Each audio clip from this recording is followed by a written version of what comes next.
Alors, bonsoir à tous. Aujourd'hui, on va s'entretenir dans une vidéo de quelques minutes pour parler de la classification des contrats en droit des obligations. Quelle est la classification des contrats? Sinon, comment sont classés les contrats en droit des obligations? Et pour répondre à cette question, nous allons invoquer le Code civil. Que nous dit le Code civil? Le Code civil de 1804, ou le Code civil napoléonien, encore en vigueur au Gabon, dans ses articles 1101 et suivants, traite de la question de la définition des contrats et de la classification de ceux-ci. Alors, il ressort de l'article 1101 de ce Code civil que le contrat est une convention par laquelle une partie ou une personne, une ou plusieurs personnes s'engagent envers une ou plusieurs autres à donner, à faire ou à ne pas faire quelque chose. Dès lors que nous sommes en présence d'une convention qui répond à de tels critères, nous sommes en présence d'un contrat. Alors, quelle est donc la classification de ces contrats selon le Code civil? Le Code civil en fait une classification dite classique, une classification traditionnelle. Et il y a une classification moderne, une classification contemporaine qui a été propulsée par la doctrine contemporaine suite à l'évolution économique, suite à l'évolution des affaires. Donc, il y a d'autres catégories qui se sont déclinées. Et cette catégorie dite contemporaine, nous l'aborderons par la suite. Alors, nous allons commencer avec la première catégorie qui est celle dite traditionnelle. Cette catégorie se décline en trois grands ensembles. Et le Code civil classe les contrats en trois grandes catégories que sont les contrats synallagmatiques et les contrats unilatéraux. Alors, le contrat synallagmatique se distingue du contrat unilatéral par la réciprocité des obligations. Donc, le critère de distinction, l'élément de distinction, c'est la réciprocité des obligations. Dans un contrat synallagmatique, il y a une interdépendance des obligations entre les parties. Et à titre d'exemple, on peut prendre le cas du contrat par excellence, le contrat de vente. Dans un contrat de vente, les parties s'obligent de manière mutuelle. On a le vendeur qui s'oblige à donner la chose objet de la vente et on a l'acheteur qui s'oblige à payer le prix de la vente. Et lorsque nous sommes en présence de ce type de contrat-là, où il y a des obligations mutuelles entre les parties, on parle d'un contrat synallagmatique. Et vous retrouverez la définition de ce contrat-là aux articles 1102 et 1103 pour le contrat unilatéral. Alors, parlons du contrat unilatéral. Le contrat unilatéral, quant à lui, c'est un contrat qui ne fait naître aucune obligation réciproque entre les parties. Dans ce contrat-là, l'obligation est à la charge de une des parties. C'est une partie qui s'oblige envers l'autre. C'est le cas notamment pour le contrat, la promesse de contracter, ou par exemple le contrat de prêt, ou la donation, le contrat de donation. Dans ces contrats-là, c'est une partie qui s'oblige envers l'autre partie. Il faut souligner que dans la pratique, pour ce qui est des contrats unilatéraux, il peut arriver que dans la pratique, un contrat unilatéral vienne à donner des obligations réciproques entre les parties. Notamment le cas du contrat de dépôt. Dans un contrat de dépôt, les frais peuvent être engagés par le dépositaire pour conserver l'objet de dépôt, éviter qu'il périsse par exemple. Et vous comprenez bien que de base, il y a une partie qui s'était obligée envers une autre à garder la chose. Donc, le dépositaire s'est obligé à garder la chose. Mais vu que le dépositaire a engagé des frais pour conserver la chose en état pour éviter qu'elle périsse, à ce moment-là, une obligation va naître à la charge du déposant, à lui de payer les frais, de rembourser les frais qui auraient été engagés par le dépositaire. Et donc, vous comprenez bien qu'un contrat unilatéral, dans la pratique, peut donner lieu à des obligations réciproques entre les parties. Une fois qu'on a dit ça, on aimerait bien se poser la question, mais quel est l'intérêt de faire la distinction entre le contrat unilatéral et le contrat synallagmatique? Il faut retenir que l'intérêt de cette distinction repose sur deux éléments, notamment au niveau de la preuve et au niveau des obligations entre les parties. S'agissant de la preuve, le contrat synallagmatique, il est prouvé par acte sous seing privé qu'on prouve le contrat synallagmatique. Pour ce qui est du deuxième élément, des obligations des parties au contrat. Les obligations des parties au contrat, l'interdépendance des obligations des parties au contrat synallagmatique peut être sanctionnée en cas d'inexécution par des sanctions spécifiques telles que l'exception d'une exécution, la théorie de risque, la résolution du contrat. Donc, si on tend à faire cette distinction, c'est pour ces éléments-là, pour que cette distinction sert d'élément de preuve, mais également pour engager la responsabilité des parties qui s'obligent en cas de non-respect de leurs obligations. L'intérêt de la distinction des contrats à titre gratuit et des contrats à titre onéreux repose sur le fait que pour ce qui est des contrats à titre gratuit, il y a une forte considération de la personne du gratifié. Et donc, c'est l'intuitu personae qui est mis ici en avant. Il y a une forte considération de la personne du gratifié. À côté de cela, il y a également le fait que celui qui donne a des obligations plus légères.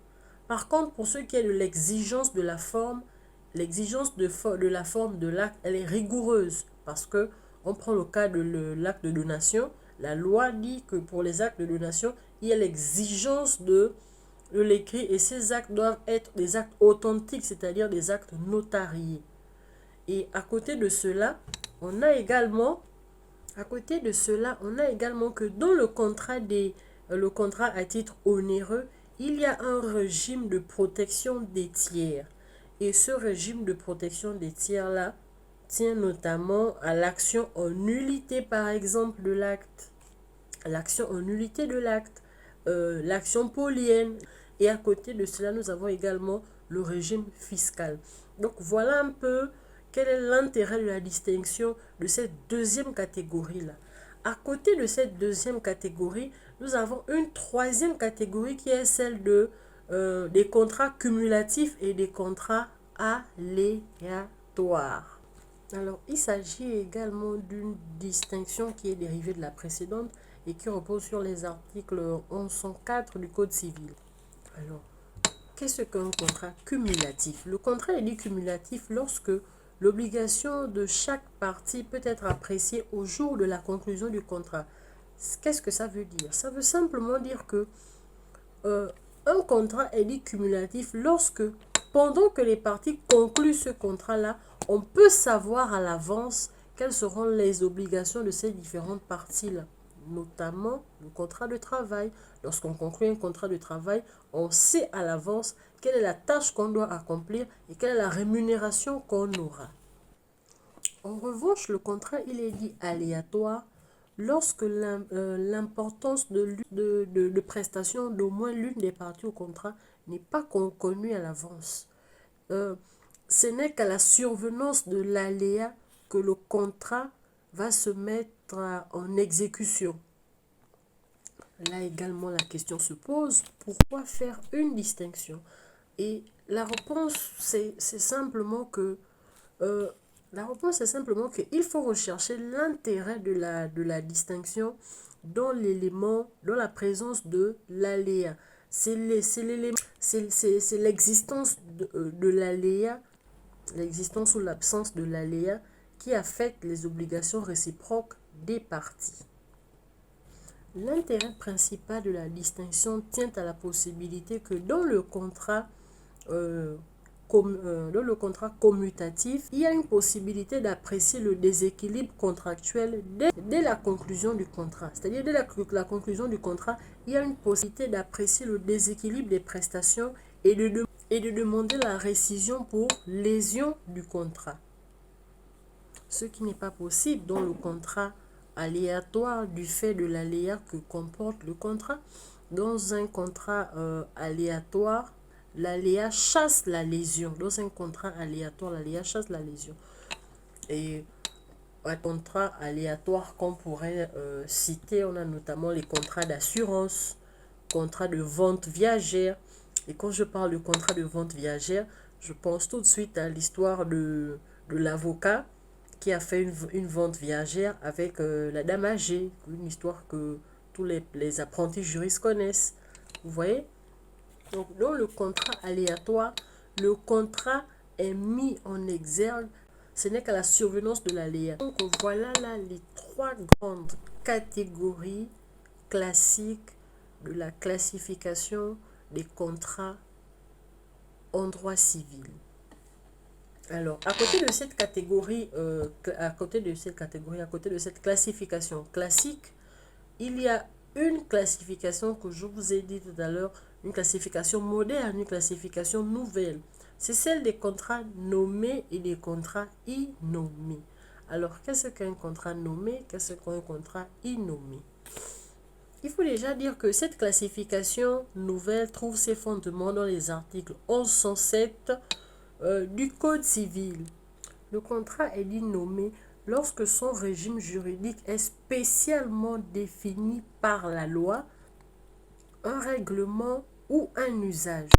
Donc, le contrat, il est dit nommé, c'est lorsque son régime juridique est défini par la loi, notamment ses règles de formation, ses règles de résiliation. C'est lorsque lorsque, on va dire quoi, les conditions, le régime juridique du contrat est défini par la loi, par un règlement, par un usage. À ce moment, on dit de ce contrat-là que c'est un contrat nommé.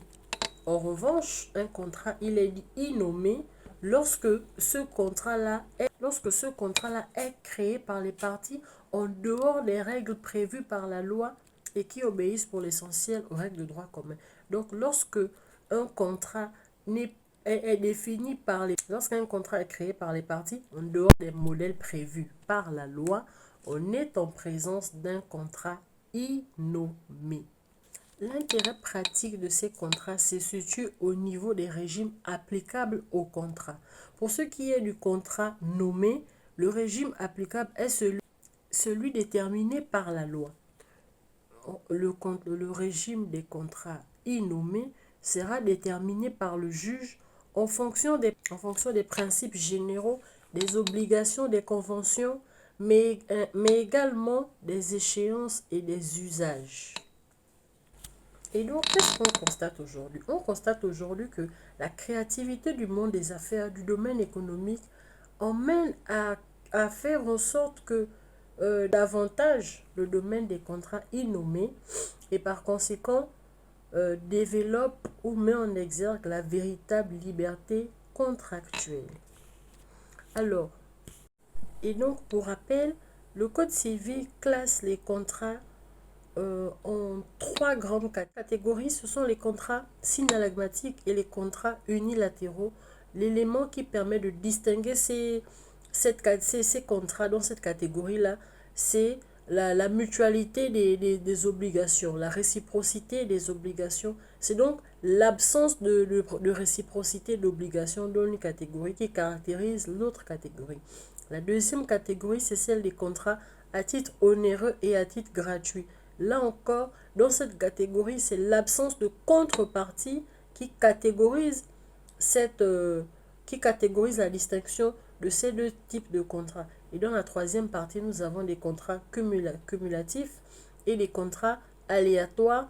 C'est l'élément aléatoire qui distingue également les contrats dans cette catégorie.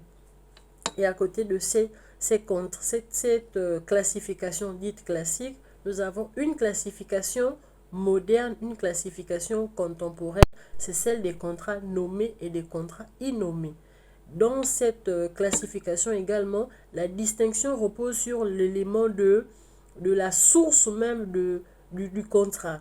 Dans les contrats innommés, ils trouvent leur fondement, leur source dans la loi, alors que dans les contrats nommés, autant pour moi, ils trouvent leur source, leur fondement dans la loi, alors que dans les contrats innommés sont la résultante on appelle ça comment? Les contrats innommés sont la